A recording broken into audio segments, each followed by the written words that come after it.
Hello, my amazing students. Welcome to Science and Fun. I am Deepika, your English educator, and I hope that you all are doing fine. तो भाई class 10th की जो हमारी last video थी literature की, जिसमें हमने आपको सारे ही चैप्टर्स के NCERT questions, out of NCERT questions और साथ ही साथ पॉइंट्स टू रिमेंबर दिए थे, उसमें आप सभी की भारी भरकम डिमांड थी कि मैम आप एक बार जल्दी से हमें सभी चैप्टर्स के इंपॉर्टेंट कैरेक्टर स्केच भी दे दीजिए।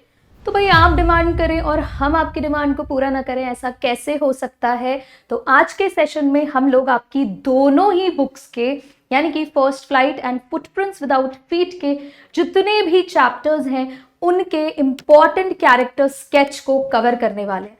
और ऐसा नहीं है कि आपको बहुत ही ऐसा हेक्टिक से बड़े बड़े पैराग्राफ्स में कुछ मिलेगा, बिल्कुल वैसे ही इंपॉर्टेंट पॉइंटर्स एंड कीवर्ड्स के साथ हम लोग कैरेक्टर स्केच को विद इन वन गो करने वाले हैं। And I am going to start with the very first book which is first flight. और ऐसा नहीं है कि आपके पास डायरेक्ट क्वेश्चंस एग्जाम में आ जाए कि भाई right a character sketch on so and so character, ऐसा जरूरी नहीं है। लेकिन अगर आपके पास चैप्टर से रिलेटेड कोई भी क्वेश्चन आ जाता है तो डेफिनेटली आप उसमें कैरेक्टर से रिलेटेड इंफॉर्मेशन दोगे ही दोगे, और उसके लिए आपको चाहिए होंगे कुछ important terms, keywords and phrases जो आपको आज के सेशन में मिलेंगे। तो मेक श्योर आपको एंड तक ये देखना है और फटाफट से सारे चैप्टर्स के कैरेक्टर स्केच को रिवाइज कर लेना है। तो हम आपके सबसे प्यारे चैप्टर और उससे सबसे प्यारे कैरेक्टर लेंचो से शुरुआत करेंगे, जिसके लिए कि आपको अच्छे से पता ही was a hard working farmer, और उसको भी प्रेजेंट करने के लिए दिया हुआ है he was an ox of a man. और इसी तरह से आपको हेल्प लेनी है सारे वोकैबुलरीज की to frame a suitable paragraph, चाहे शॉर्ट आंसर टाइप हो चाहे लॉन्ग आंसर टाइप हो सकता है कि एक कैरेक्टर को दूसरे चैप्टर के किसी कैरेक्टर से कंपेयर करने आ जाए, या आपको उस पर्टिकुलर कैरेक्टर के रेफरेंस से कोई लेटर, कोई डायरी एंट्री, इस तरह का कोई लॉन्ग आंसर टाइप प्रेजेंट करने आ जाए, तो ये सारी वोकैबुलरी आपके लिए एक ब्राउनी पॉइंट जैसा काम करेगी। नाउ ही वॉज ऑप्टिमिस्टिक, मतलब कि बहुत ही पॉजिटिव इंसान वो थे। Why? Because he expected a good harvest with rain. He had an unwavering faith on God, और उन्हें क्या लगता था कि भाई हर सिचुएशन में God is going to help him. इसी के साथ हम एक और टर्म उनके साथ जोड़ते हैं विच इज नाइव, यानी कि बहुत ही innocent. Why? Because he expected a reply from God, जो कि हमें पता है practically it is not possible, और उन्होंने तो 100 पैसों की डिमांड कर दी। और इस फेथ को हम अनवेवरिंग तो बोल रहे हैं तब तक ठीक है, बट ये एक ब्लाइंड फेथ भी तो है, बिकॉज जहां पर उन्हें ह्यूमन हेल्प की नीड थी वहां पर वो उन्हीं लोगों की हेल्प को डाउट कर रहे थे। और वो लोग कौन थे? Post master and the post office employees, जिन्होंने एक्चुअली में हमारे लेंचो की मदद की थी। और याद है आपको लास्ट जो वीडियो हमने लिटरेचर की दी थी उसमें आपको ये सब कुछ पॉइंटर्स के थ्रू प्रेजेंटेड है, तो वो नहीं देखिए तो जाके वो भी देख लेना, और अगर वो देख लिए तो भाई ये आप कैरी ऑन करोगे इस पर्टिकुलर सेशन के रिविजन के साथ। इसके बाद आप उनको इमोशनल भी बोल सकते हो, वाई थोड़े से सेंसिटिव भी बोल सकते हो, because he started blaming other people. और कहीं ना कहीं आप एक वर्ड में ये भी कह सकते हो कि he might be considered a bit silly और फुलिश। क्यों? क्योंकि उन्हें इंसानों से ज्यादा इस सिचुएशन में किस पर फेथ था? गॉड पर फेथ था। फेथ बुरी बात नहीं है, बट ब्लाइंड फेथ होना थोड़ा सा प्रॉब्लमैटिक हो सकता है।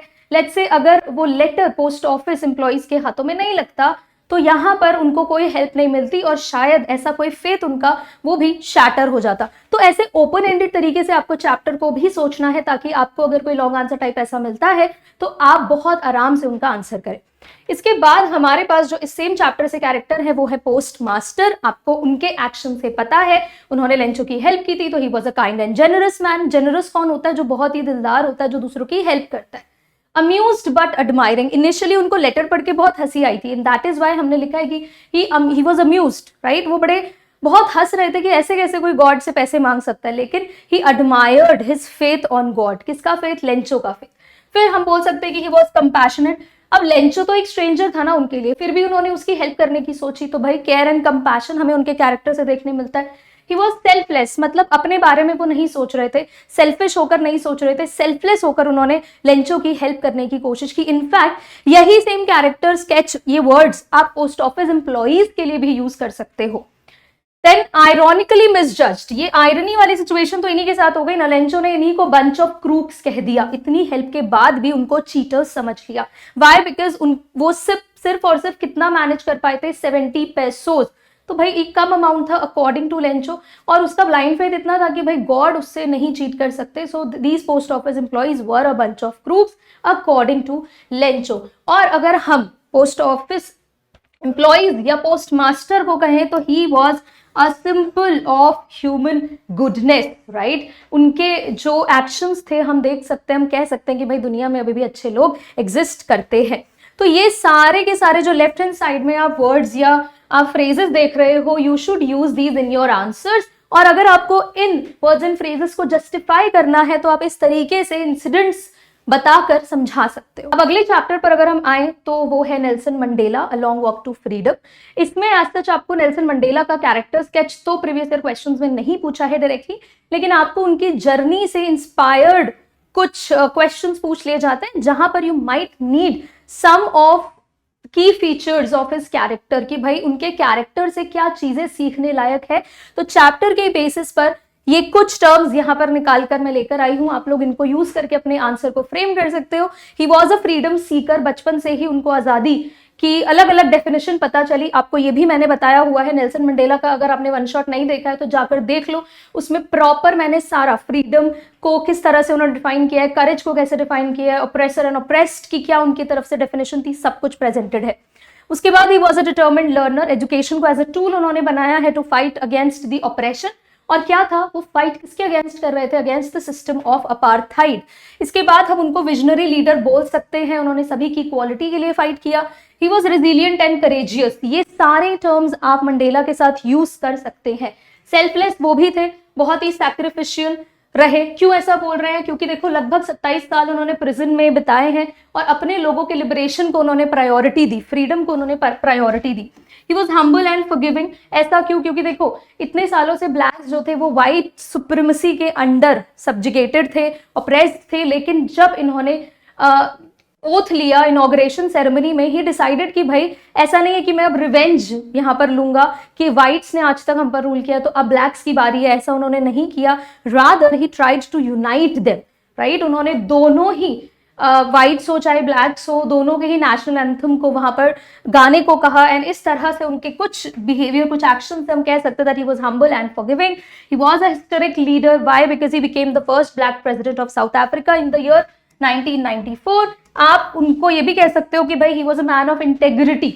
Okay, he stayed committed to justice and change. जो काम को लेकर वो इतनी लड़ाई लड़ रहे थे उसी के लिए वो कमिटेड रहे. So you can use all these phrases while describing Nelson Mandela. इसके बाद हम आते हैं अपने अगले चैप्टर 2 स्टोरीज अबाउट फ्लाइंग पर, जहां पर हमने यंग सीगल के बारे में पढ़ा. यंग सीगल के कैरेक्टर स्केच को जब आप लिखोगे तो आप किस तरह से, कौन से वर्ड्स का प्रेजेंट करके, कौन से वर्ड्स का यूज करके आप इस क्वेश्चन को कर पाओगे. तो हम इनिशियली अगर सीगल की सिचुएशन देखें तो ही वॉज वेरी फियरफुल, बहुत डरा हुआ था, इनसिक्योर था कि पता नहीं, अपनी ही विंग्स पर उसे यकीन नहीं था, अपने ही पोटेंशियल पर वो डाउट कर रहा था. उसके बाद हम देख सकते हैं कि कितना कॉन्फिडेंस उसके अंदर लैक करता है अपने भाई बहनों को जब वो उड़ते हुए देखता था तो बहुत ज्यादा बुरा उसे लगता था. He was dependent totally on his parents for food and he used to remain at that स्लेज. वो उसी स्लेज पर रहता था हमेशा. बट लेकिन उसके लिए हंगर ने मोटिवेशन का काम किया और फाइनली अपने डर से वो बाहर आता है. He was thrilled and confident जब वो पहली फ्लाइट, पहला स्टेप लेता है. And then he realised his potential और वो डिपेंडेंट से इंडिपेंडेंट बन जाता है. एंड हम कह सकते हैं कि भाई सीगल जो है वो एक सिंबल ऑफ ग्रोथ के तौर पर हम उसको देख सकते हैं. Represents overcoming fear through courage and self belief. तो करेज, सेल्फ बिलीफ, ये हमने किसके थ्रू देखा, सीगल के थ्रू देखा. अब सेम स्टोरी में हम अगर मदर सीगल के कैरेक्टर स्केच की बात करें तो अभी तक आप लोग ये सोच रहे होंगे कि ठीक है मैम आपने पॉइंटर्स तो दे दिए, पर अब हम इसको पैराग्राफ में कैसे प्रेजेंट करें. इसीलिए मैं मदर सीगल का जो कैरेक्टर स्केच है ना, इसको एक छोटे से पैराग्राफ में लेकर आई हूं. पैराग्राफ में न लाने का रीजन ये था कि आपको पॉइंटर्स के थ्रू ना जल्दी याद होता है, पैराग्राफ से आप थोड़ा सा डर जाते हो. ऐसा है नहीं कि ये कुछ डरावना है, ये सिर्फ गेम है, माइंड गेम है. लेकिन आपको करना क्या है, अपने कीवर्ड्स के साथ आप उन कीवर्ड्स को जगह जगह प्लेस करके एक तरह से अपने पूरे कैरेक्टर को डिस्क्राइब करोगे. राइट, अब आपके पास एग्जाम में क्वेश्चन डायरेक्टली नहीं आएगा. मैं बार बार रिपीट कर रही हूँ कि आपको कैरेक्टर स्केच डिफाइन करना है, आ भी सकता है, लेकिन अब जिस तरीके का पैटर्न देखा गया है तो इनडायरेक्ट क्वेश्चन ज्यादा आ रहे हैं. आपको यहाँ पर आ सकता है कि भाई what was the role of mother in seagull's journey. तो आप वहां पर सीधे सीधे सीगल की मदर का कैरेक्टर स्केच प्रेजेंट करोगे? लेट्स से ये कीवर्ड्स अगर मैंने आपको दिए हैं तो आप इसको कैसे पैराग्राफ में प्रेजेंट करोगे? See, mother seagull plays a crucial role. हमें पता है कि मदर सीगल का बहुत इंपॉर्टेंट, क्रूशियल यानी इंपॉर्टेंट रोल था किसको हेल्प करने में, अपने बच्चे को हेल्प करने में और उसका डर बाहर करने में। She is observant and patient. ये आपने लिखा कि वो हर चीज ऑब्जर्व कर रही थी कि किस तरह से सीगल पहले शुरू में एक्टिंग भी कर रहा है बेहोश होने की, बिकॉज उसने पिछले 24 आवर्स से कुछ नहीं खाया था। And she was being a little patient कि चलो कोई बात नहीं, and she was trying to find out some ways कि कैसे मैं अपने बच्चे के मन से ये फियर बाहर करूं। Then instead of forcing him, और वो बैड पेरेंटिंग का एग्जाम्पल उन्होंने नहीं दिया जैसे कि अमांडा में हमने देखा हुआ है, राइट? वैसा उसको कॉन्स्टेंटली स्कोल्ड नहीं कर रही थी। She strategically uses hunger as a tool. उसके हंगर को उन्होंने मोटिवेशन में ही कन्वर्ट कर दिया ताकि वो अपने कंफर्ट जोन से बाहर आ सके। वो क्लेवर भी थी, डिसेप्टिव भी थी, लेकिन ये सारे, यूजुअली हम क्लेवर और डिसेप्टिव जो ये टर्म्स हैं नेगेटिव सेंस में यूज करते हैं, लेकिन अपने बच्चे के लिए उन्होंने बहुत ही पॉजिटिव इसको बनाया। Yet she was caring. And then आप थोड़ा सा चैप्टर से इंसिडेंट निकालकर प्रेजेंट करोगे, क्योंकि वो फूड के थ्रू अपने बच्चे को टेम्प्ट कर रही थी, फैसिनेट कर रही थी। टेम्प्ट करने का मतलब अट्रैक्ट कर रही थी। Then she ensures that he takes the leap of faith कि भाई उस फूड के लिए फिश को एज अ बेट सामने रखा, उसकी तरफ जैसे ही सीगल ने जंप किया तो भाई ये सब किसको जाता है? क्रेडिट उनकी मदर को। हर टफ लव, उनका जो ये हार्श एंड टफ लव था, उनका इनकरेजमेंट था, अल्टीमेटली वो सीगल की इस ग्रोथ वाली जर्नी में कैटलिस्ट का रोल निभा रहे थे। आई होप आपने साइंस में कैटलिस्ट वर्ड पढ़ा हुआ है, आपको अच्छे से पता है ना? अल्टीमेटली टीचिंग हिम इंडिपेंडेंस, और वो यहां से इंडिपेंडेंस की डेफिनेशन सीख जाता है। सो मदर यहाँ पर किसके सिंबॉलिक है? उनका विजडम, उनकी गाइडेंस, उनका पार जो है, ये सब सीगल को बेसिकली क्या बनाता है? Confident bird. क्लियर? तो ऐसे आपको कैरेक्टर स्केच को पैराग्राफ में कन्वर्ट करना है। अब इसी के साथ हम अपने अगले यानी कि द ब्लैक एरोप्लेन के पायलट का कैरेक्टर स्केच देखें। तो कैरेक्टर स्केच की अगर बात कर रहे हैं हम, तो आप पूरे चैप्टर में से ये देखोगे कि क्या क्या सिचुएशन में कैरेक्टर किस तरह से बिहेव करता है, वहां से हम कैरेक्टर स्केच के पॉइंटर्स निकालते हैं। तो शुरू में अगर हम देखें तो जो भाई हमारे डकोटा के पायलट थे, he was focused on his destination. उन्हें पता है कि भाई अपनी फैमिली से मिलने जाना है, इंग्लिश ब्रेकफास्ट करना है, और वो बिल्कुल भी रेडी नहीं थे अपने आगे आने वाले चैलेंज के लिए। ठीक है, जिस तरह से हम देखते हैं कि फ्यूल भी उसमें बहुत ज्यादा नहीं था। He had already switched to the second fuel tank, तो इतना ज्यादा भी मेंटली प्रिपेयर्ड नहीं थे। लेकिन हम उनके करेज की भी बात करेंगे कि जो भी वो सामने स्टॉर्म आया, सो ही फेस्ड इट। तो कह सकते हैं कि भाई करेजियस तो था ये इंसान, और एक मिस्टीरियस सा वहां पर मेंटोर उसके सामने होता है, एक गाइडिंग फैक्टर आ जाता है, जो कि दो तरह से एग्जाम में पूछ लिया जाता है कि क्या आपको लगता है ये खुद उस पायलट की मैनिफेस्टेशन थी, या फिर किसी और सुपर नेचुरल पावर ने एक्चुअली उस पायलट की हेल्प की, जो कि मैं पिछले लेक्चर में भी आपको बता चुकी हूँ। अब इसके बाद हम कह सकते हैं कि भाई हमारे जो पायलट थे, he was pretty reflective. Reflective का मतलब क्या होता है? He learned that no other plane was in the sky, turning the journey into an unexplained mystery. ऐसा नहीं था कि अपनी जान बचाकर वो भाग गए। सेंस ऑफ ग्रैटिट्यूड उनके अंदर था। जो कुछ भी उनके साथ वहां उस सिचुएशन में हुआ था, उस हार्श एंड क्रिटिकल सिचुएशन में, वो जाकर गए और कंट्रोल रूम में पूछताछ किया कि भाई हु वॉज दैट पर्सन जो उनकी हेल्प कर रहे थे। तो आप देख सकते हो कि उनके अंदर वो सेंस ऑफ ग्रैटिट्यूड था। He wanted to thank that person, right? तो रिफ्लेक्टिव भी थे, जो कुछ भी हुआ उस पर उन्होंने सोचा और उस हिसाब से अपना एक्ट किया। So we can say that he was a symbol of growth. अब जर्नी जो है वो बहुत सिग्निफिकेंट बन जाती है डेस्टिनेशन से। ये हमें इस चैप्टर से सीखने मिलता है। आप इसको प्लीज मार्क कर लो, इंपॉर्टेंट। ये एक लॉन्ग आंसर टाइप बनकर भी आ सकता है कि एक्सप्लेन थ्रू दिस चैप्टर। तो आप अपने इस पायलट की जर्नी के थ्रू ये दिखा सकते हो कि देखो डेस्टिनेशन चाहे उतना अच्छा ना हो, लेकिन जर्नी बड़ी एक्साइटिंग हो गई हमारे पायलट की। Teaching him about courage and the unexpected lessons of life. तो यहां से पायलट को क्या सीखने मिलता है? इनफैक्ट हमें क्या सीखने मिलता है कि life is a roller coaster ride, right? आपको नहीं पता कब अप्स है कब डाउन्स है, तो अनएक्सपेक्टेड चैलेंजेस के लिए हमें हमेशा रेडी रहना पड़ता है। इसके बाद हम आते हैं अपनी प्यारी एन फ्रैंक के कैरेक्टर स्केच पर। हमें पता है यार, Anne Frank was an intelligent girl, creative थी, अपने राइटिंग्स के थ्रू ये उन्होंने हमें दिखाया। क्विक विटेड थी, इंटेलिजेंट थी, स्पेशली इन डिफेंडिंग हरसेल्फ। अपने आप को डिफेंड करने के लिए बहुत अच्छे पॉइंटर्स होते थे उनके पास। उनके टीचर मिस्टर कीजिंग उनको बोलते भी थे कि भाई you are a chatterbox, लेकिन जिस तरह से वो अपने पॉइंट को प्रूव करती थी कि देखो talking is a students trait, तो वो नहीं जाएगा। प्लस उनकी मदर भी बहुत बातें करती है, तो ये इनहेरिटेड भी है। तो बहुत ही वैलिड पॉइंटर्स के साथ वो अपनी बात को डिफेंड करती थी।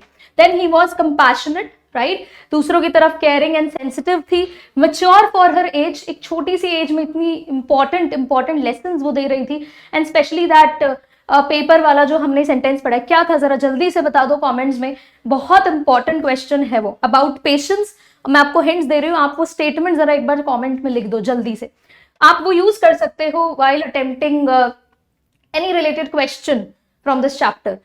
सो अपनी इमोशनल मैच्योरिटी उन्होंने हमें दिखाई, कॉम्प्लेक्स फीलिंग्स को वो समझ पाती थी, लोनली थी, क्यों, क्योंकि बहुत अच्छा ऐसा कोई ट्रू फ्रेंड उनके पास नहीं था जिससे वो ट्रस्ट बनाए रखे, जिनसे वो कुछ भी शेयर कर सके, और इसीलिए उन्होंने क्या किया, अपनी डायरी यानी कि किटी को ही अपना वो कॉन्फिडेंट बना लिया, एक्सप्रेसिंग ऑल हर इमोशंस, राइट, अपने सारे इमोशंस वो अपनी डायरी से शेयर करती थी। शी वॉज ह्यूमरस, बहुत फनी थी, कैसे बोल सकते हैं हम ये, उन्होंने ह्यूमर यूज किया था टू नेविगेट, ठीक है, यहाँ पर ये OUR होता है humour, to navigate challenges and convince others, दूसरों को कन्विंस करने के लिए। खास करके ये इंसिडेंट उनको ह्यूमरस हम किस सेंस में बोल रहे हैं, जिस तरह से उनका मिस्टर कीजिंग्स के साथ पूरा इंटरैक्शन था, उस बेसिस पर हम ये बात बोल सकते हैं। शी वॉज टॉकेटिव, यार ये तो है, ये तो हमें पता ही है, and she was often punished for being talkative, आपको पता है कि कितनी बार उन्हें पनिशमेंट मिली बातें करने के लिए specifically, yet used her charm to change situations, लेकिन अपने चार्म का यूज करती थी। चार्म का मतलब यहाँ पर फिजिकल पर्सनालिटी नहीं है, यहाँ पर चार्म का मतलब है उनका इंटेलेक्ट, उनका wisdom, right. Also she was very fond of her grand mother as well, आप ये भी ऐड कर सकते हो इफ यू वॉन्ट टू। उसके बाद सेम चैप्टर में हमारे पास मिस्टर कीजिंग्स है। Mister Keesings was a strict teacher, बहुत ही was an old fogey, if you remember, ये फ्रेज यूज हुआ है चैप्टर में। देन वो एन से बड़ा इरिटेटेड थे initially because she used to talk a lot. Punish किया उन्होंने एन को, उनको स्कूल वर्क दिया कि भाई you will have to write, आपको एसेज लिखने होंगे, लेकिन वो भी किया एन ने, बहुत ही फनी उन्होंने chatterbox, incorrigible chatterbox, और न जाने कैसे उन्होंने टॉपिक्स पर लिखने को दिया एन फ्रैंक को, जो कि एन ने बहुत स्मूथली डील किया। और ऐसा नहीं था कि मिस्टर कीजिंग बहुत हार्श हो रहे थे, उन्होंने भी साथ में बिल्कुल सपोर्ट किया एन का, because he got to know कि भाई this girl is extremely creative, उसके विट और उसके क्रिएटिव अप्रोच के वो फैन हो गए। ही वॉज ओपन माइंडेड, उन्होंने एन के सेंस ऑफ ह्यूमर को समझा, उसकी क्रिएटिविटी को समझा, एंड अडेप्टेबल, राइट, ऐसे रिजिड नहीं थे। तो ऐसा था कि भाई फर्दर उसको पनिश करने की जगह वो समझ गए कि Anne is not going to be someone जो बातें करना बंद कर दे, तो वो समझ गए एन के इस ट्रेट को, which she continue to tackle in innovative ways. कैसे? क्योंकि वही बहुत इनोवेटिव तरीकों से वो टैकल कर रही थी अपनी पनिशमेंट्स को, और हम कह सकते हैं कि उन्होंने और एन फ्रैंक ने दोनों ने एक आइडियल टीचर स्टूडेंट रिलेशनशिप दिखाया, जिसमें कि ऑब्वियसली मिस्टर कीजिंग को हम इंपॉर्टेंस देंगे। Why? Because he showed patience, humour and a sense of understanding. Otherwise teachers ऐसे सिचुएशन में ऐसा हो भी सकता है कि बहुत जल्दी इरिटेट हो जाए, लेकिन मिस्टर कीजिंग ने अपना काम, अपना पेशेंस बनाए रखा। फिर हमारे पास आ जाते हैं ग्लिम्पसेस ऑफ इंडिया के बेकर। ओके, आपने उसमें बेकर फ्रॉम गोवा का जो पार्ट पढ़ा है, उसमें बहुत इंपॉर्टेंट है बेकर का कैरेक्टर। तो उसके लिए आप क्या क्या चीजें आपको पता होनी चाहिए। Part of Goan family, right, बहुत ही इंपॉर्टेंट फिगर है गोवा के डेली लाइफ का। He acted as guide and friend, क्योंकि जो भी कम्युनिटी रिलेटेड प्रोग्राम्स होते थे वहां पर बेकर का रोल बहुत बहुत इंपॉर्टेंट है। मॉर्निंग रिचुअल भाई, कि भाई उनका जो बैम्बू स्टिक से साउंड आता है ना, that jingle, that third sound, तो वो पूरी कम्युनिटी के लिए एक अलार्म जैसा बन जाता है। उसके बाद हैप्पी एंड प्रॉस्परस हम बेकर फैमिली के लोगों को देखते हैं। His family was always seen as content and thriving. Baker families को बोला जाता है कि they had a jackfruit like appearance. Why? Because बहुत ही prosperous and flourishing इनकी फैमिलीज को माना जाता है। सेलिब्रेशन स्टेपल ना, उनके द्वारा बनाया गया जो स्वीट ब्रेड है, लेट्स से बोल्स हैं, और भी बहुत सारे ब्रेड के अलग अलग आइटम्स, ये सभी बहुत इंपॉर्टेंट रोल प्ले करते थे वेडिंग्स में, फीस्ट्स में एंड क्रिसमस में। And they used to wear a very different and unique dress which was called kabai, a traditional dress, और जो कि बाद में होता ही है भाई, अब ड्रेसेस, लैंग्वेज, हर चीज इवॉल्व होती है, तो later they switched to shirt and trousers. Okay, तो आप ये सब पॉइंटर्स डाल के अपने बेकर से रिलेटेड क्वेश्चन को भी अटेम्प्ट कर सकते हो। अगर अब हम बात करें हमारे टी फ्रॉम असम में राजवीर की, तो आप लोगों को याद होगा कि Rajveer and Pranjal, both of them, दोनों कहाँ जा रहे हैं? असम जा रहे हैं। अब Rajveer was a very curious boy, वो बहुत एविड रीडर था, राइट, उसको पढ़ने का बहुत शौक था, और उसने टी के बारे में काफी कुछ इंसाइट ले लिया था ऑलरेडी। कैसे पता? जिस तरह से वो अपने आइडियाज एंड लेजेंड्स हर चीज शेयर कर रहा था प्रांजोल से, तो हमें समझ में आ रहा था कि उसने काफी अच्छे से होमवर्क किया हुआ है. He was passionate about detective stories. ये हम चैप्टर में एक इंसिडेंट से बोल सकते हैं कि वो ट्रेन में बुक्स पढ़ रहा था, तो उस बेसिस पर ये स्टेटमेंट दी गई है. He had extreme knowledge about T. T को लेकर बड़ा ही नॉलेजेबल था और उन्होंने टी को लेकर काफी सारी हिस्ट्री बताई एंड प्रांजोल के फादर को भी इम्प्रेस किया. Okay, then he was nature lover. वो बहुत अच्छे से सीनिक ब्यूटी को एंजॉय कर रहे थे असम के. अब ऐसा कैरेक्टर हमने प्रांजोल के अंदर में नहीं देखा. ये सारे ट्रेड्स बिल्कुल ही अलग थे प्रांजोल के केस में. Pranjol was not that interested जितना राजवीर थे. और उसका रीजन क्या था कि भाई वो पले बड़े ही वहां हुए. ठीक है, वो वहीं पले बड़े धेकियाबारी टी एस्टेट की तरफ वो जाते हैं. So he was born and raised in Assam. और ये रीजन था कि भाई प्रांजोल को ये सारी चीजें फैसिनेटिंग नहीं लग रही थी, क्योंकि वहीं वो बच्चा पैदा हुआ है, वहीं वो पला बड़ा है. Grew up on a tea plantation where his father manage the estate. Father का यही काम था. Host he invited Rajveer. अब प्रांजोल वॉज द होस्ट. उन्होंने राजवीर को इन्वाइट किया, अपने घर बुलाया. And the Dhekiabari tea estate during summer. Right, schoolmate था वो, studied with Rajvir in Delhi. ये सारी इंफॉर्मेशन हमें चैप्टर में दी हुई है. He was also passionate about detective stories, shared a love for detective stories with Rajvir. अब भाई दोस्त बने तो कुछ तो यूनिक होगा ही ना. अब इसके बाद हमारे पास आ जाता है मिजबिल दी ऑटर. से मिजबिल का कैरेक्टर बहुत ही प्यारा एंड क्यूट सा ये पेट मैक्सवेल का है. Unique species, right. And he was initially aloof and indifferent. बहुत इजिली वो मैक्सवेल के साथ नहीं घुल मिल पाए, बहुत डिस्टेंट रहते थे पहले. कौन? मिजबिल. मैं ऑटर की बात कर रही हूँ. एंड बाद में हम लोग देखते हैं कि अलग अलग एक्टिविटीज जब वो करता है तो पता चलता है कि बड़ा ही शैतान और प्लेफुल है. ग्रेजुअल ट्रस्ट वो डेवलप करता है, कॉन्फिडेंस गेन करता है. देखो भाई, आप भी जब कई नए दोस्त बनाते हो तो टाइम लगता है ना ट्रस्ट डेवलप करने में. ऐसे ही मिजबिल के साथ हुआ, बहुत टाइम लगा वो ट्रस्ट डेवलप करने में, लेकिन कॉन्फिडेंस गेन कर लिया. He was observant and intelligent. Tap कैसे ओपन करना है, पानी कैसे आपको पलट देना, अगर आपको कोई स्टेगनेंट बोल दिख रहा है, आपको नहीं मतलब मिजबिल को, तो वो तुरंत उसे पलट देता था. तो ये सारी चीजों से हम कह सकते हैं कि he had great observational skills and even he invented his own games. अपने खुद के गेम्स भी बना लेता था, particularly using a ping pong ball and a damaged suitcase. ये सब चैप्टर में मेंशन्ड है. He was an apt learner. हम बोल सकते हैं अपने नाम पर रिस्पॉन्ड करना, उसके बाद चीजों को उठाकर इधर से उधर लाना, जैसा मैक्सवेल कमांड करते थे. And he also developed some compulsive habits. Compulsive habits क्या होती है? वो आदतें जिन्हें कंट्रोल करना बहुत मुश्किल होता है. सो जब वो घर जाते थे, ठीक है, ही always runs the full length of the wall of a primary school. अब ऑटर जो था हमारा, जब वो घर जाता था मैक्सवेल के साथ, कभी कहीं घूमने निकले हैं और रास्ते से जब घर जा रहे हैं, तो एक कंपल्सिव हैबिट उन्होंने डेवलप कर ली थी. हमेशा वो क्या करता था कि भाई वॉल के ऊपर चलकर जाता था. तो आप ये भी मेंशन कर सकते हो, या आपके पास अगर इनडायरेक्टली क्वेश्चन आ जाता है कंपल्सिव हैबिट्स का, तो भी आप इसको अटेम्प्ट कर सकते हो. तो आई होप आपको कंपल्सिव हैबिट्स का भी मतलब समझ में आ गया. अब यहीं से अगर हम मैक्सवेल की बात करें तो Maxwell was an amazing pet owner. सबसे पहले तो आपको ये लिखना ही लिखना है, ठीक है. He was an amazing pet owner, right. Compassionate था, थॉटफुल था, हर चीज वो मिजबिल के लिए करने को रेडी था. एनिमल लवर था, क्योंकि इससे पहले भी उनके पास एक पेट था, एक डॉग था जिसकी डेथ हो गई थी. He was knowledgeable, right. काफी अंडरस्टैंडिंग थी उनके मन में एनिमल बिहेवियर को लेकर. और ऐसा नहीं था कि इम्पेशेंट थे, वो धीरे धीरे धीरे धीरे बिल्कुल आराम से, मतलब उन्होंने पूरा स्पेस दिया था, टाइम दिया था मिजबिल को to adjust in the new environment. In fact जिस तरह से उन्होंने, जब उनको वापस अपने घर जाना था, जिस तरह से उन्होंने टाइम से थोड़ा पहले ही कंफर्टेबल एनवायरनमेंट देने के लिए मिजबिल को बॉक्स में पहले ही रख दिया कि भाई ताकि उसे बाद में प्रॉब्लम ना हो. तो ये सब चीजें भी हमें शो करता है मैक्सवेल का concern towards his pet. He was patient and understanding, और पॉजिटिव इन्फ्लुएंस था उनका नेचर की तरफ. Demonstrates how humans can have a compassionate impact on the animal world. और बहुत अच्छे एग्जाम्पल हैं वो ये दिखाते हैं कि देखो पेट ओनर होना is not an easy task, right. हम लोग सोच तो लेते हैं कि भाई पेट्स पालना है, बट ये इजी टास्क नहीं है. और आपके मन में वो लव एंड कंपैशन होना चाहिए towards nature and its elements.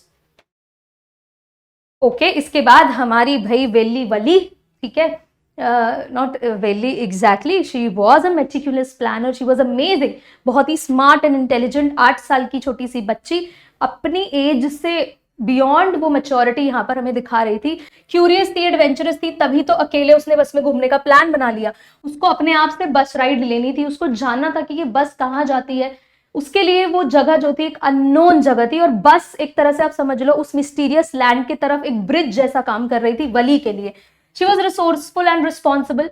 अब जैसे ही उसने ईव्सड्रॉप किया, ऑब्जर्वेंट थी ना लड़की, वो सुनकर, उसने किसी से डायरेक्टली पूछा नहीं, तो ये उसके इंटेलिजेंस का भी एग्जाम्पल है। उसने जाकर किसी से पूछा नहीं है, वो ऑब्जर्व कर रही थी कि सब लोग कैसे क्या बातें कर रहे हैं। And she got to know about the price, कि भाई फेयर प्राइस एक तरफ का कितना है, 30 पैसे है, कितनी दूर है, डिस्टेंस कितना है, सब कुछ। और अपनी पॉकेट मनी बचा बचा कर, शी वॉज अ मेटिक्यूलस प्लानर, आप बोल सकते हो, ठीक है, मेटिक्यूलस प्लानर आप बोल सकते हो बली को, क्योंकि उसने प्रॉपरली अपने, सोचो कितनी चॉकलेट्स एंड जो भी आपके बच्चे खाते हैं ना, टॉफीज वगैरह, उसको कितनी क्रेविंग हो रही होगी, फिर भी उसने नहीं खाया, just to save money. So we can say that she was independent and self reliant. अब देखो, अकेले उसने इनिशिएटिव लिया जाने का, without asking others for help. हालांकि ये गलत बात है, कोई भी छोटा बच्चा ऐसा नहीं करेगा, ठीक है। आपको इस चैप्टर से दूसरे सेंस में इंस्पायर होना है, ऐसे इंस्पायर नहीं होना है। करेजियस एंड डिटर्मिन्ड थी वो लड़की, क्यों? क्योंकि उसने डिसीजंस बनाए कॉन्फिडेंटली, बिना अपने पेरेंट्स के अप्रूवल के। ओके, तो इसमें भी आपको एक थिन लाइन रखनी है। ऐसा नहीं है कि आप वली से इंस्पायर हो गए और चल पड़े कहीं, ऐसा नहीं करना है हमें बिल्कुल भी। अब हम आगे बढ़ते हैं हमारे फर्स्ट फ्लाइट के आखिरी चैप्टर की तरफ, द प्रपोजल की तरफ। I mean it's a play. उसमें हमारा जो कैरेक्टर है, देखो नटालिया का, she was young and unmarried, 25 साल की ओल्ड वुमेन, सिंगल थी, और लोमोव की नेबर थी। अट्रैक्टिव एंड स्किल्ड, बहुत अच्छी थी, गुड लुकिंग, एक्सीलेंट हाउसकीपर। ये हमें कैसे पता चला? लोमोव ने ये बात बोली है। She was desperate for love, ये हमें कैसे पता चलता है? क्यों? क्योंकि चुबुकॉव, उसके फादर, क्लियरली बोल देते हैं कि she was a love sick cat, right. She always dreamed of getting married. फिर आर्ग्यूमेंटेटिव थी, ये हमें कैसे पता चला? जिस तरह से वो पेटी इश्यूज पर, ट्रिवियल मैटर्स पर फाइट कर रही थी, over Oxen Meadows and those dogs, Guess and Squeezer पर लड़ाई हो रही थी।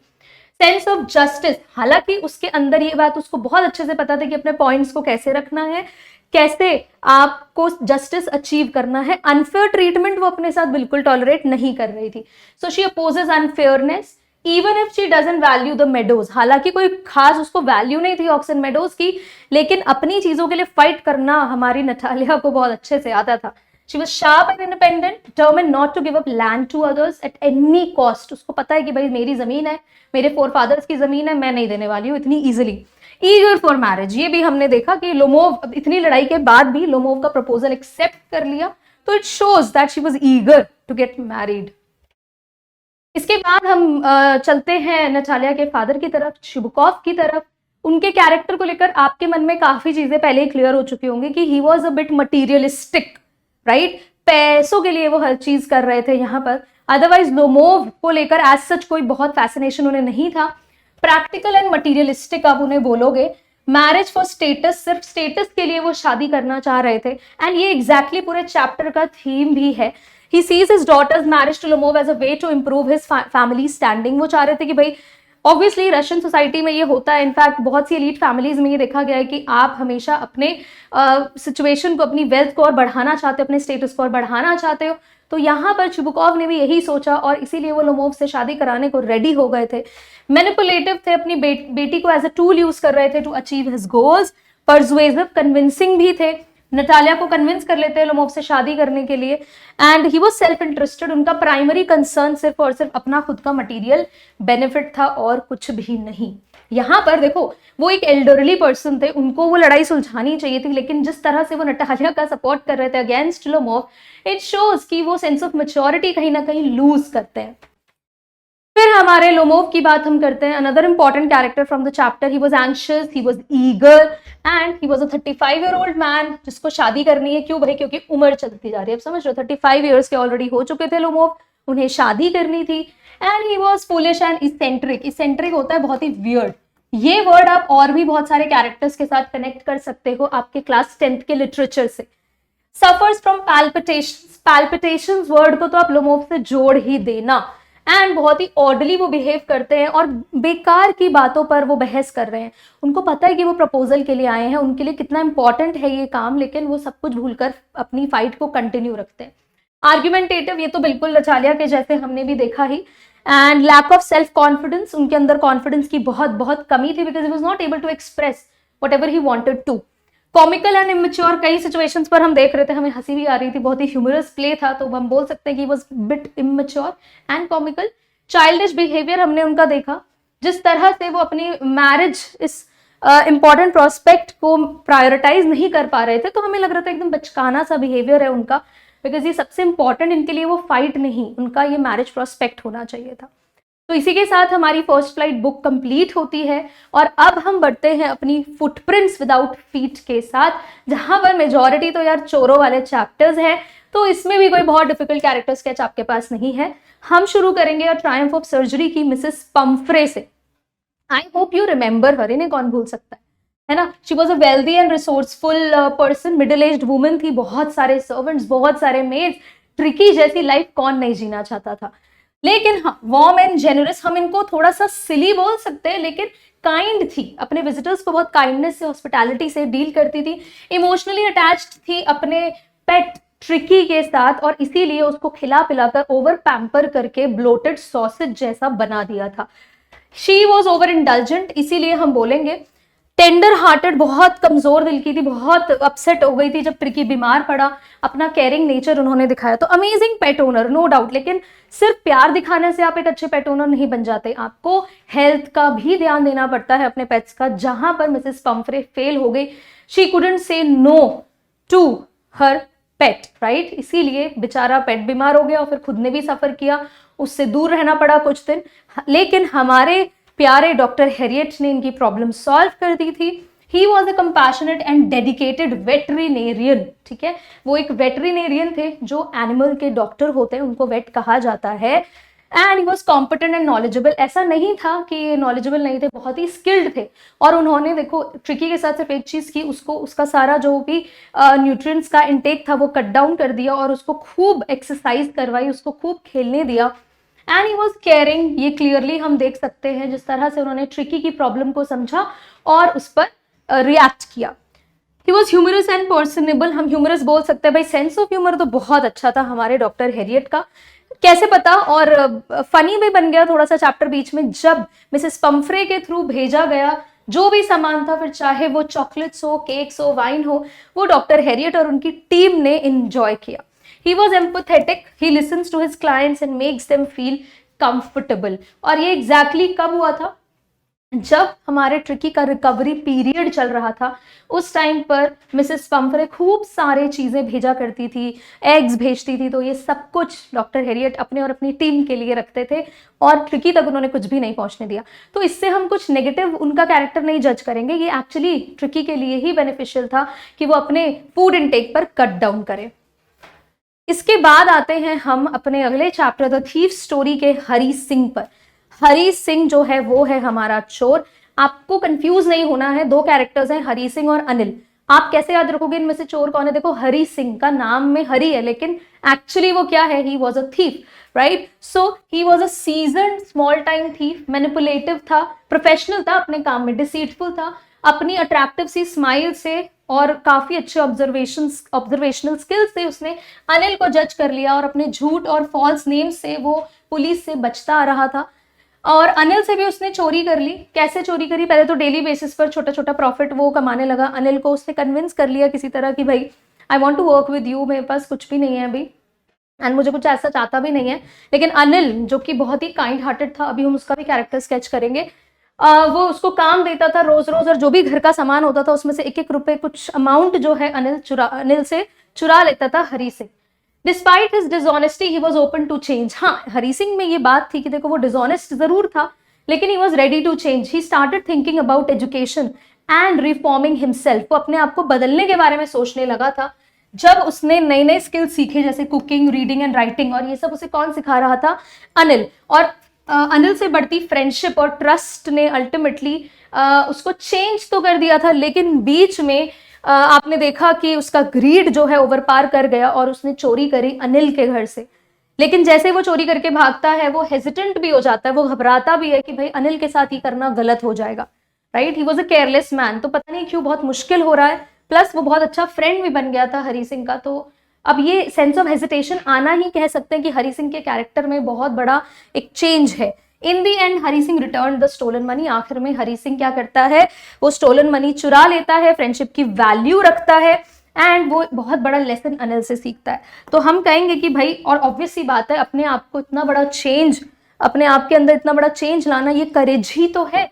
सो his courage to change and his decision to return made him appear more human than criminal. तो शुरू में वो एक क्रिमिनल था, अब देखो कैरेक्टर उसका पूरा इवॉल्व हुआ है। पीवाईक्यूज में क्वेश्चन आया हुआ है कि भाई आपको हरी सिंह का कैरेक्टर आर्क प्रेजेंट करना है, तो आर्क क्या होता है, ARC, आर्क क्या है? पूरा का पूरा ट्रांसफॉर्मेशन हुआ है हरी सिंह का। Initially he was a seasoned small thief, criminal से वो एक इंसान बना है, तो कहीं ना कहीं हरी सिंह के अंदर वो पोटेंशियल था ऑफ चेंज। अब इस सबका क्रेडिट जाता है अनिल को। Anil was a 25-year-old tall and lean person, जो कि इजी गोइंग और काइंड बताया गया है चैप्टर में, ठीक है। He was a freelance writer, जिसको फिट्स एंड स्टार्ट्स से पैसे मिलते थे। ऐसा नहीं था कि बहुत ही रेगुलर बेसिस पर उसकी कमाई होती थी। ही simple enough to trust Hari Singh, और वो मान भी जाता है। नाइव था बेचारा, और उसके उस ड्यूप, उस डिसीट के बावजूद वो हरी सिंह पर ट्रस्ट कर लेता है। And lives over the Jumna shop and hires Hari as a cook. वो हरी को हायर कर लेता है एज कुक, उसको खाना बनाना सिखाता है, पढ़ना लिखना सिखाता है, और मैगजीन्स के लिए लिखा करता था। और उसके अंदर एक बुरी आदत थी कि भाई पैसे सारे के सारे जो भी आते थे वो अपने दोस्तों में उड़ाता था सेलिब्रेशंस के नाम पर। और उसको ये भी रियलाइज नहीं हुआ था कि, या हो सकता है चैप्टर में मेंशन तो नहीं है, लेकिन हो सकता है कि अनिल को सच में ये रियलाइज हो भी गया हो, पर उसने सामने से कभी कुछ भी नहीं कहा हरी सिंह को, कि उसके डेली सप्लाई से 1-1 रुपए हरी सिंह रख लेता है। और उसको जब पता चलता है लास्ट में कि देखो हरी सिंह ने चोरी की, मेंशन नहीं है चैप्टर में कि अनिल ने कुछ कहा है अबाउट दैट थेफ्ट, लेकिन जिस तरह से वो पैसे देता है लास्ट में हरी सिंह को, तो इट शोज कि पक्का उसे समझ में आ गया था कि हरी सिंह पैसे चुराने के इंटेंशन से आया था, लेकिन वापस से वो गीले नोट रख कर चला जाता है। And he decides to pay Hari regularly and offers him 50 rupees. Last में वो हरी को पैसे रेगुलरली देने का सोचता है, इनफैक्ट उसे 50 रुपीज भी दे देता है, शोइंग काइंडनेस एंड मेंटोरशिप। और उसके फॉरगिवनेस से, उसकी इस माफी से अल्टीमेटली हरी सिंह के अंदर जो कुछ परसेंटेज का भी ट्रांसफॉर्मेशन बचा था वो भी आ जाता है। और हम कहेंगे कि हरी सिंह के ट्रांसफॉर्मेशन में पूरा का पूरा क्रेडिट अनिल का है। क्लियर? इसके बाद आते हैं हम अपने द मिडनाइट विजिटर में, यानी कि ऑजबल के कैरेक्टर स्केच पर। सो ऑजबल रेगुलर स्पाई नहीं था, he was an unexpected and unconventional spy, fat and sloppy man, इस तरह से उसको चैप्टर में प्रेजेंट किया गया है। एंड वो क्योंकि उसका स्ट्रक्चर ट्रेडिशनल जो डिटेक्टिव्स हैं उनके जैसा नहीं है, ऐसा हैवी बिल्ड एंड चार्मिंग सी पर्सनालिटी उसकी बिल्कुल भी नहीं है। वो अपने यूनिक एक्सेंट के लिए भी जाना जाता है, चैप्टर में प्रेजेंटेड है कि जिससे दिखता है कि फ्रेंच अमेरिकन बैकग्राउंड है उसका। एंड ये हम कहेंगे कि देखो अपीयरेंस वाइज भले ही वो डिटेक्टिव नहीं था, लेकिन अपने रिमार्केबल विट, क्विक थिंकिंग, क्लेवरनेस से, स्पेसिफिकली इतने क्राइसिस वाले सिचुएशन में, क्या सिचुएशन थी कि भाई मैक्स एंटर कर गया था, वाज अनदर सीक्रेट एजेंट, और उसके हाथ में था एक वेपन, एक गन या पिस्टल आप बोल सकते हो, और वो कभी भी अटैक कर सकता था, वो डेडली हो सकता था। लेकिन यहाँ पर ऑजबल ने अपने ट्रू विट का एग्जाम्पल दिया हमें, and he demonstrate excellent story telling ability, और किस तरह से वो एक स्टोरी फैब्रिकेट करता है, कुक करता है कि there is a balcony beneath the window, और जिसके बातों में मैक्स फंस जाता है and ultimately he fell down. वो वहां से जंप लगाने की कोशिश करता है अपने आप को बचाने के लिए, लेकिन there was no balcony as such and he died. So he uses his intelligence rather than his physical prowess to handle threats, which shows that क्या कि भाई ब्रेन्स जो है वो अल्टीमेटली सारे वेपन्स से बहुत बहुत ऊपर है, यानी कि इंटेलिजेंस हमेशा जीत जाती है किसी भी तरह के वेपन से। अब इसके बाद हमारा छोटा सा एक कैरेक्टर है इस चैप्टर में, Fowler, who was a writer, जो यहाँ पर आए थे just to get his authentic thrill. मिलता भी है मैक्स के फॉर्म में, लेकिन initially he was very disappointed, right. वो क्यूरियोसिटी एंड एक्साइटमेंट दिखाता है कि भाई मैं इस डिटेक्टिव वाली दुनिया में कुछ अमेजिंग सा मुझे मिलने वाला है टू राइट। तो ऑजबल से बड़ा ही डिसअपॉइंटेड था, क्योंकि ऑजबल को देखकर वो उसे लग नहीं रहा था कि ये डिटेक्टिव भी हो सकता है। लेकिन सारे इवेंट्स के विटनेस अगर हम किसी को कहें तो वो फाउलर ही थे, और कहीं ना कहीं फाउलर का प्रेजेंस हमें एज रीडर्स भी एक पर्सपेक्टिव दे रहा था, है ना। ऐसा लग रहा था कि जैसे हम फाउलर है स्टोरी में, हम सब कुछ देख रहे हैं कि क्या हो रहा है, तो फाउलर के थ्रू वो एक रीडर्स वाला पर्सपेक्टिव हमारा डेवलप हो रहा था। And he also displays a mix of nervousness and fascination during the dangerous encounter. थोड़ा सा कंफ्यूज्ड भी था ये हो क्या रहा है, पर क्योंकि राइटर था उसे बढ़िया एक स्टोरी चाहिए थी तो उसकी तरफ हम कहेंगे कि फैसिनेशन भी हम देख पा रहे हैं। Then we have Max. Max was another secret agent. ऐसा नहीं था कि कोई क्रिमिनल था, लेकिन वो भी एक दूसरा सीक्रेट एजेंट था और ऑजबल का ओपोनेंट था जो ऑजबल के रूम में आ जाता है।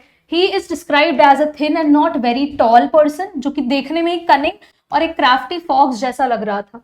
आर्म्ड एंड डेंजरस, उसके हाथ में एक वेपन था तो डेफिनेटली वो यहाँ पर ज्यादा डेंजरस हो गया और दिखा रहा था कि भाई कुछ सिचुएशन उसके हाथ में नहीं हुई तो भाई वो वायलेंस के लिए भी तैयार हो जाएगा। डिस्पाइट हिज थ्रेटनिंग नेचर, और इतना डरावना दिखने के बाद भी ऑजबल उसको हरा देता है। ही प्रूव्स समवट गलेबल, तो देखकर ही समझ, मतलब इतना डरावना पूरा फिगर उसका, एज इन कि बहुत ही थ्रेटनिंग लग रहा था, लेकिन जीता कौन एंड में? ऑजबल ही जीत जाता है। वो ऑजबल की बातों में आ जाता है, उसके क्लेवर डिसेप्शन में आ जाता है। represents the stereotypical spy story villain in contrast to Ozabel's unconventional character। तो यहाँ इस स्टोरी में वो एक विलन जैसा कैरेक्टर प्ले करता है। सो ये था हमारे सामने मैक। अब इसी के साथ हमारी नेक्स्ट स्टोरी जो कि है अ क्वेश्चन ऑफ ट्रस्ट, और उसमें है हमारे होरेस डैनबी। हमें अच्छे से पता है that he was a 50-year-old unmarried man जो अपने कंसर्न हाउसकीपर के साथ रह रहे थे। हे फीवर का प्रॉब्लम उनको था। You can mention all of this in your answer. And एक बढ़िया लॉक मेकिंग का बिजनेस वो चला रहे थे जहां उनके 2 एम्प्लॉइज भी थे। अब सोसाइटी में एक रिस्पेक्टेबल इमेज तो बनाई थी, बट वी नो कि वो कंप्लीटली ऑनेस्ट नहीं थे। ऐसा क्यों?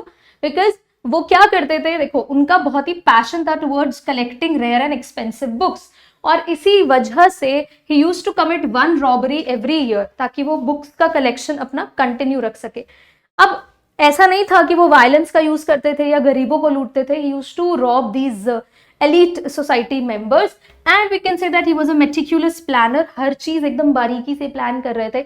शॉर्टोवर ग्रैंज में सबसे पहले उन्होंने अपना रॉबरी का प्लान किया एंड वहां पर हर एक चीज, कहाँ वायरिंग है, कहाँ से एंट्री लेनी है, घर के सर्वेंट्स कब प्रेजेंट होते हैं कब नहीं होते हैं, कीज कहाँ है घर की, सब कुछ उन्हें पता था। तो we can say that he was a meticulous planner and only targets wealthy household, जैसा कि मैंने अभी आपको बताया।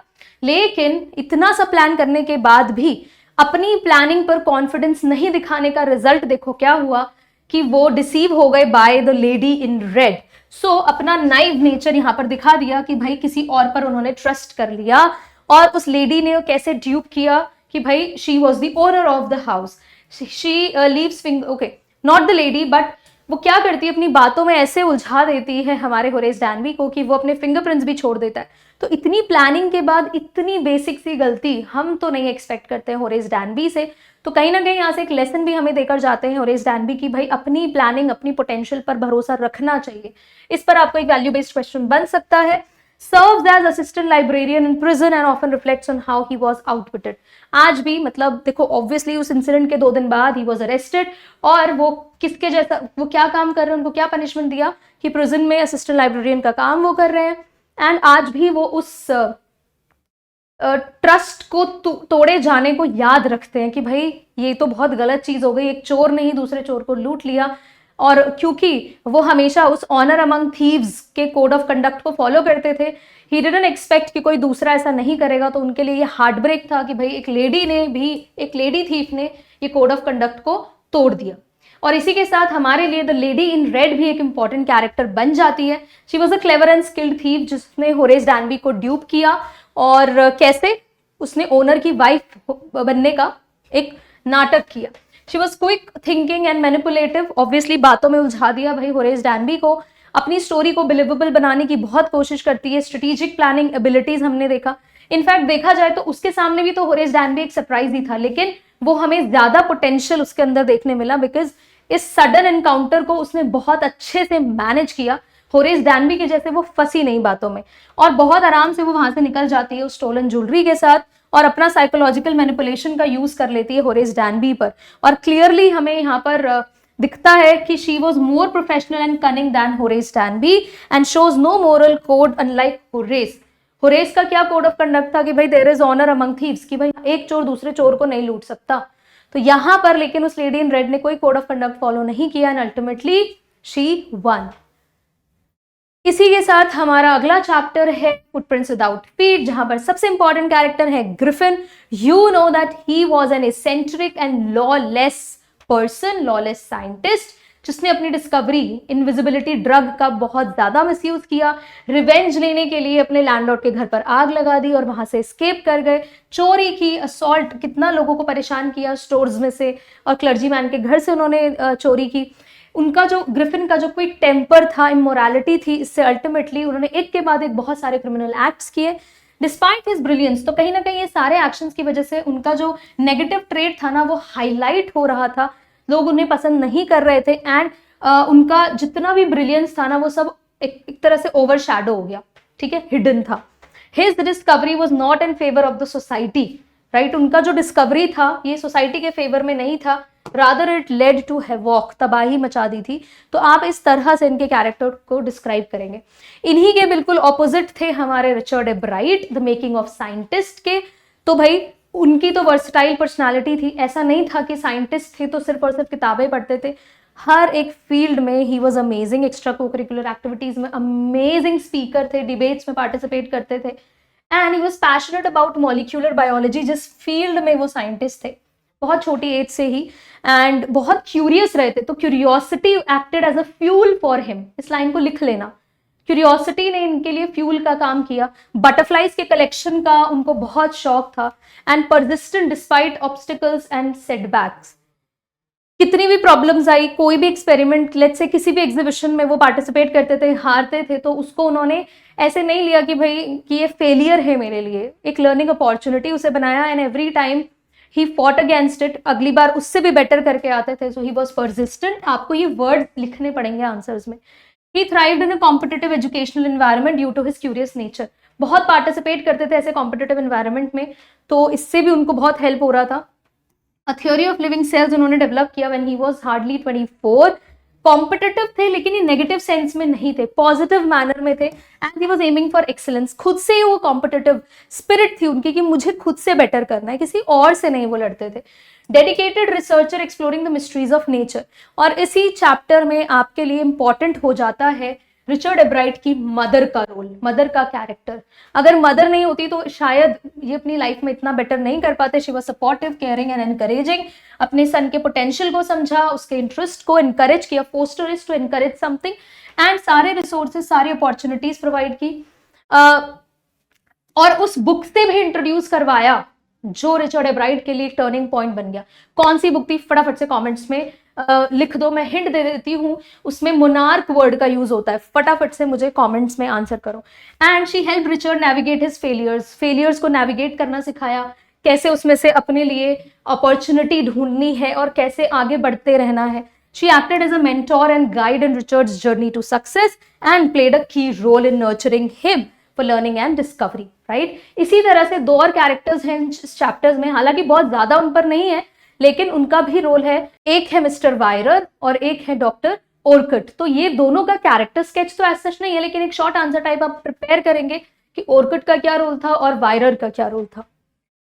ऑल राइट, सो अब हमारा अगला चैप्टर है द नेकलेस, जहां पर मेन कैरेक्टर है हमारी मटिल्डा। अब आपको स्टोरी लाइन बहुत अच्छे से पता है कि एग्जैक्टली स्टोरी में क्या हुआ है।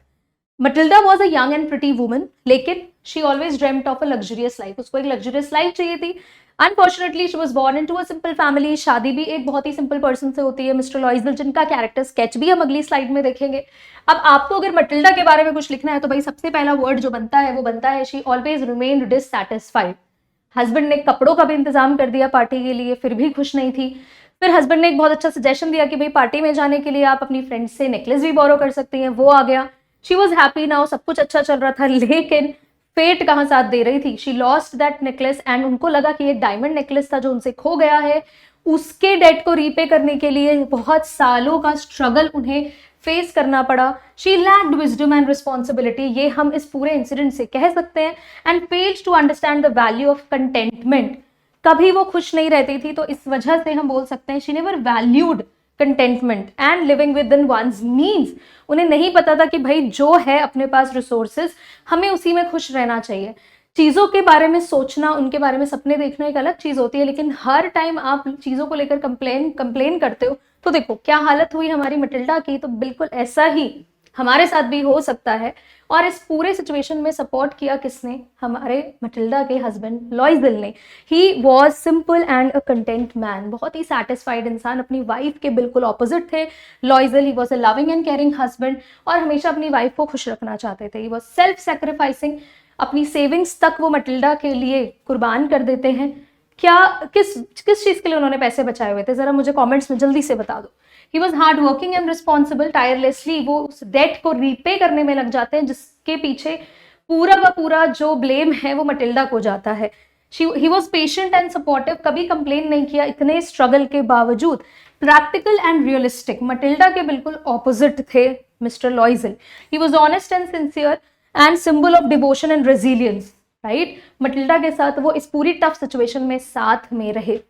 अब हम आ जाते हैं हमारे अगले चैप्टर भोली। भोली अपने इस चैप्टर का मेन कैरेक्टर है।